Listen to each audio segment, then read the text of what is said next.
Eu sou o evangelista Wander Rodrigues de Oliveira. Venho trazer mais uma pérola para o povo colatinense, para o povo do Brasil e para o povo do mundo, povo do planeta Terra. Saúdo a todos com a paz do Senhor Jesus. Quero dizer para todos que estou aqui cumprindo a tarefa que me foi ordenada por Deus para que eu pregoasse a palavra do Senhor. Estamos numa série, já fizemos a parte 1, a parte 2 e agora vamos para a parte 3 da série Casamentos. Casamento. Série sobre casamento. Coisa muito séria. Família. Coisa muito séria. E nós precisamos, queridos, de ter um estudo completo da palavra de Deus para que nós vamos aprender a linkar uma coisa escrita na Bíblia num lugar com a outra coisa escrita na Bíblia em outro lugar. Precisamos de aprender a linkar as duas coisas para que nós possamos ter o veredito de Deus a respeito do assunto. Vou fazer menção da palavra do Senhor no livro de Evangelho de Mateus, capítulo 5, versículo 32. Jesus Cristo falando. Ele disse assim: Eu, porém, vos digo que qualquer que repudiar sua mulher, a não ser por causa de prostituição, faz que ela cometa adultério. E qualquer que casar com a repudiada comete adultério. Vou fazer menção também da palavra do Senhor no livro de 1 João, primeira epístola de João, no capítulo 1, versículo 9, que diz assim: Se confessarmos os nossos pecados, Ele é fiel e justo para nos perdoar os pecados e nos purificar de toda imundície.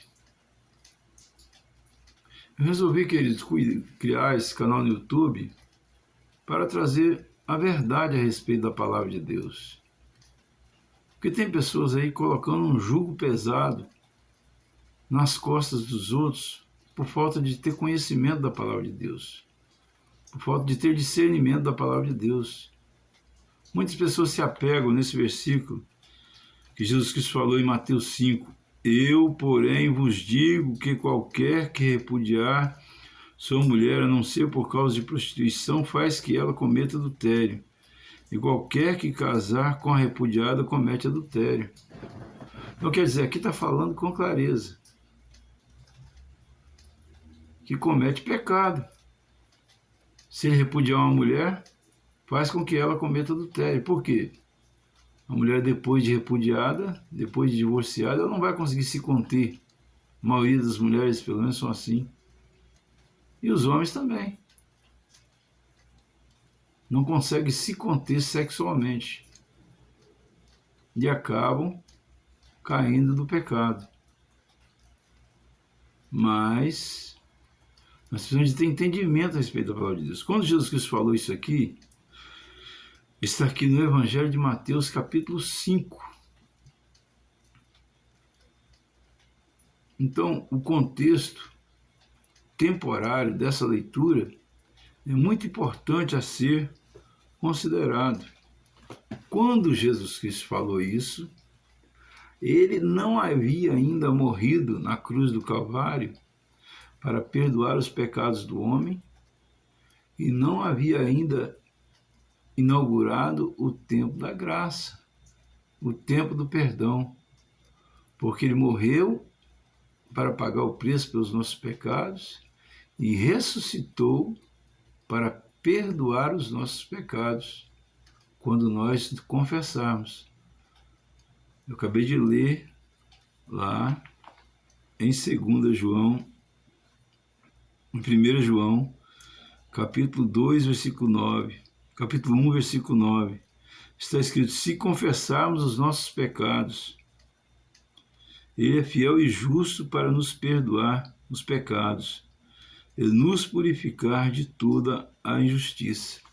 Então vejam bem, o homem que repudia sua esposa, ele faz que ela cometa adultério? Faz. E se ele casar de novo e comete adultério? Comete adultério. Mas o que fazer para solucionar esse problema? A solução está na frente.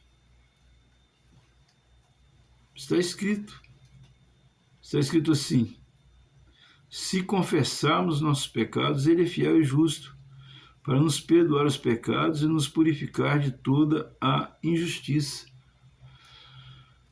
O divórcio é uma coisa agradável a Deus? Não, de maneira nenhuma. Lá em Malaquias está escrito: tenho contra ti que deixaste a mulher da tua mocidade. Mas também nós não podemos ter falta de misericórdia, porque a Bíblia diz que bem-aventurados os misericordiosos, porque eles alcançarão misericórdia. Se nós encontrarmos embasamento bíblico para declararmos o perdão do pecado de uma pessoa que repudia sua esposa e casa com outra, estará cometendo adultério? Sim. Estará fazendo com que a repudiada cometa adultério? Sim. Mas se confessarmos os nossos pecados, ele é fiel e justo para nos perdoar os nossos pecados e nos purificar de toda imundície. É a imundície que ele fez? É. Mas Jesus Cristo tem o poder de nos purificar de toda imundície. Como? Através do sangue dele vertido na cruz do Calvário, que pagou o preço pelos pecados dos seres humanos. Então tem uma frase que Jesus Cristo falou assim: ai de vós, fariseus hipócritas, que vocês não entram e impedem a entrada de quem quer entrar no reino de Deus. Então nós precisamos, queridos, de analisar a Bíblia Sagrada, linkar um versículo com o outro para compreender qual é a boa, perfeita e agradável vontade de Deus para nossas vidas. E a vontade de Deus para nossas vidas é que o máximo possível de pessoas entrem no céu, sejam salvos. Não existe tamanho de pecado que a pessoa se arrependendo não possa ser perdoado, a não ser o pecado de blasfêmia contra o Espírito Santo. Todos os demais pecados poderão ser perdoados, desde que a pessoa confessa e deixa. Olha bem o que está escrito: se confessarmos os nossos pecados, ele é fiel e justo para nos perdoar os nossos pecados e nos purificar de toda imundície. Lá no livro de Provérbios está escrito assim: aquele que confessa e deixa, alcança a misericórdia. Então é necessário nós entender que aquele que confessa e deixa o pecado, alcança a misericórdia. Então, para Deus, o que importa para Deus é o momento que nós estamos vivendo. Também está escrito: nenhuma condenação há para aqueles que estão em Cristo Jesus, que não andam mais segundo a carne, mas que agora andam segundo o Espírito. Onde está escrito isso? Não estou me lembrado agora. Vai no Google. Clica no microfonezinho, faz a pergunta que você vai obter a resposta. Onde estão as referências bíblicas a respeito desse assunto? Então eu sou uma pessoa que procuro, de todas as maneiras, abrir a porta do céu para que o máximo de pessoas possível possa entrar. Porque eu sou uma pessoa que tem uma experiência profunda com o Senhor e sei que ai daquele que for lançado no inferno.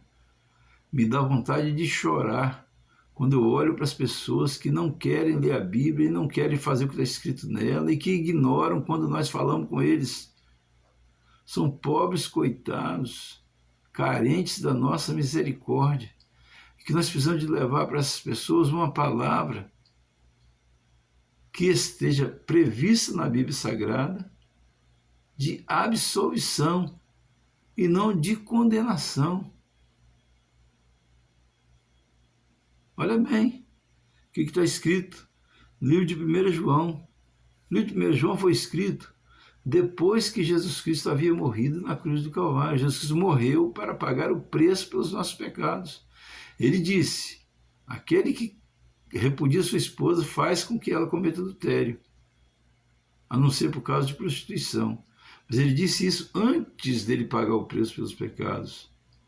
Pouco tempo depois, em torno de Mateus, capítulo 25, 24, 23, essa faixa aí, ele morreu, foi crucificado e pagou o preço pelos pecados. A partir daí, a norma que está valendo é essa. Se confessarmos nossos pecados, ele é fiel e justo para nos perdoar os pecados e nos purificar de toda imundície. Então já vi pessoas dizendo, fulano está vivendo em adultério, julgando as pessoas, e eles se esquecem daquilo que está escrito na Bíblia. Não julgueis para não seres julgados, não condeneis para que não seres condenados, porque com o mesmo juízo com que julgardes, também vos julgarão a vós, com a mesma medida que medirdes, também vos serão medidos. Está escrito, bem-aventurados os misericordiosos, porque eles alcançarão misericórdia. Então, meus queridos e minhas queridas, nós, como obreiros, nós precisamos de procurar abrir as portas do céu para que entre o maior número de pessoas. Não entra com pecado, não. Porque aqui, a partir do momento que a pessoa confessou o pecado e fez um propósito de não cometer mais o mesmo pecado, ela é perdoada e seus pecados são apagados e são lançados no mar do esquecimento. Então ela se torna uma nova criatura em Cristo Jesus, o nosso Senhor. Ela vai batizar, aceitar Jesus, batizar, participar da ceia. E quando ela participa da ceia, Jesus Cristo permanece nela e ele nela e ela nele. E quando Jesus Cristo está em nós, ele é a certeza de vida eterna. Então, queridos, nós precisamos de encontrar palavras na Bíblia onde nós possamos encontrar misericórdia para as pessoas não desistam de servir a Deus por causa de conversa fiada de pessoas que não têm conhecimento pleno da palavra de Deus. Tem pessoas dizendo por aí que o Espírito Santo usa até mesmo quem é analfabeto, quem não conhece a Bíblia. Usa sim, mas pela misericórdia. Mas temos que buscar o conhecimento na Bíblia Sagrada para que não venhamos pregar heresia e fechar a porta do céu para aqueles que querem entrar. Então é muito importante nós entender isso. Se confessarmos os nossos pecados, ele é fiel e justo para nos perdoar os pecados e nos purificar de toda imundície. Vamos supor que tem aqui o caso de uma pessoa que ela casou, divorciou da sua mulher, casou de novo. Não sou a favor do divórcio, de maneira nenhuma. Deve ser evitado ao máximo possível. Mas tem coisas que não podem ser toleradas. Por exemplo, o marido que bate na mulher. A mulher vai ter que continuar apanhando na mão dele? De maneira nenhuma, ela tem todo o direito de se divorciar dele. A mulher que trai o marido, ele vai continuar tolerando ela trair ele se ela não se arrepender e se não cessar do pecado? Não, ele tem todo o direito de se separar dela. Porque vai viver uma convivência que vai ser uma brigalhada. Nesse caso, é melhor que se separe, mas o melhor mesmo é buscar em oração a Deus, para que Deus venha derramar o Espírito Santo sobre o cônjuge que está pecando, para que possa convencer ele do pecado, do juízo e da justiça. Jejuar, orar em favor dessa pessoa, procurar um crente maduro para aconselhar ela a cessar do pecado.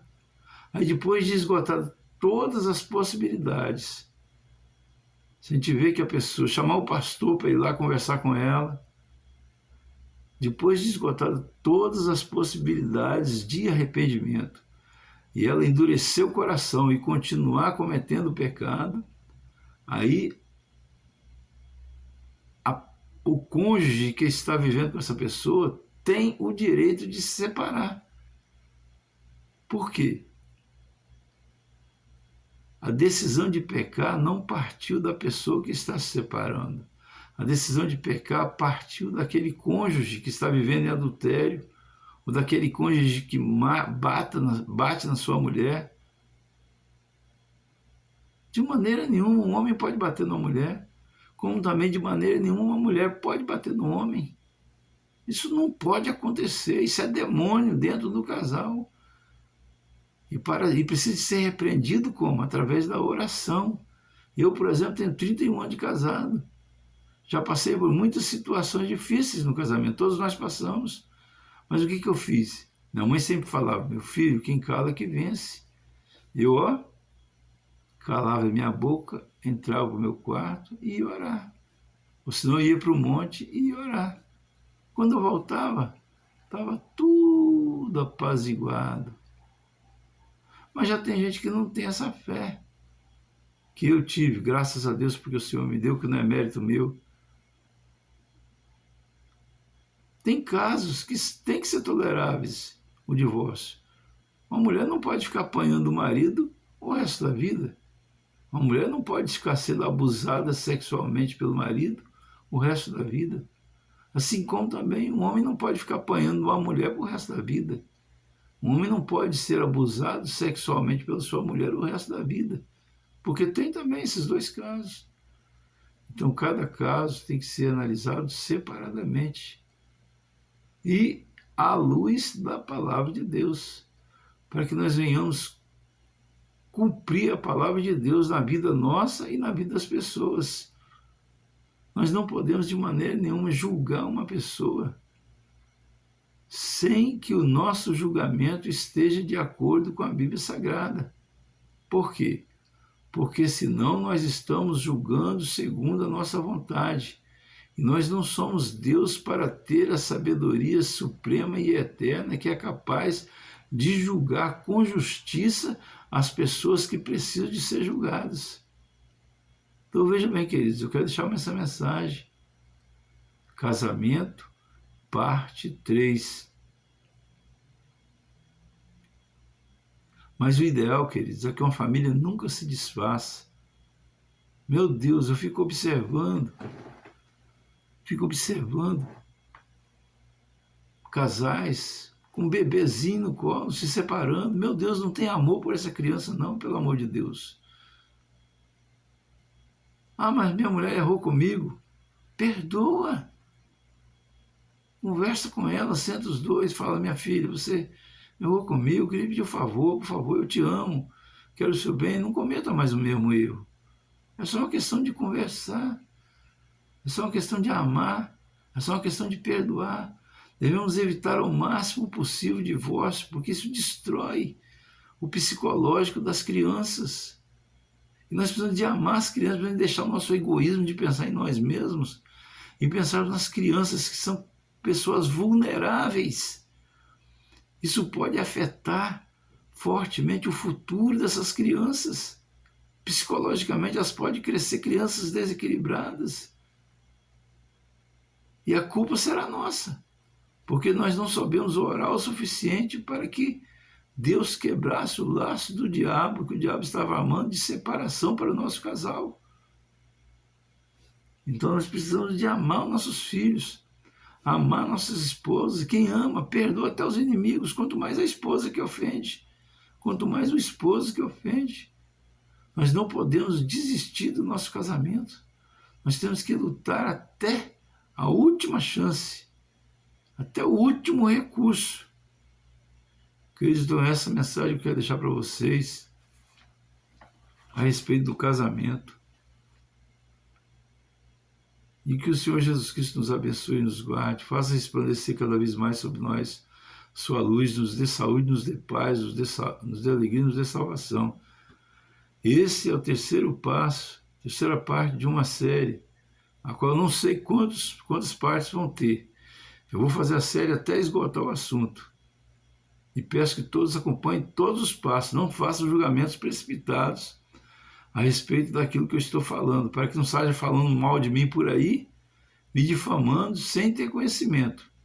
Leia, acompanhe toda a série de pregações que eu estou fazendo sobre o assunto, para que possam, então, dar um veredito justo a respeito da pregação que eu estou colocando no ar através do YouTube. E o Senhor Jesus Cristo nos abençoe e nos guarde, faça resplandecer sobre nós sua luz, nos dê saúde, nos dê paz, nos dê alegria, nos dê salvação. E agora eu fico tranquilo, com a consciência do dever cumprido. Te peço que curta esse live, se inscreva no canal e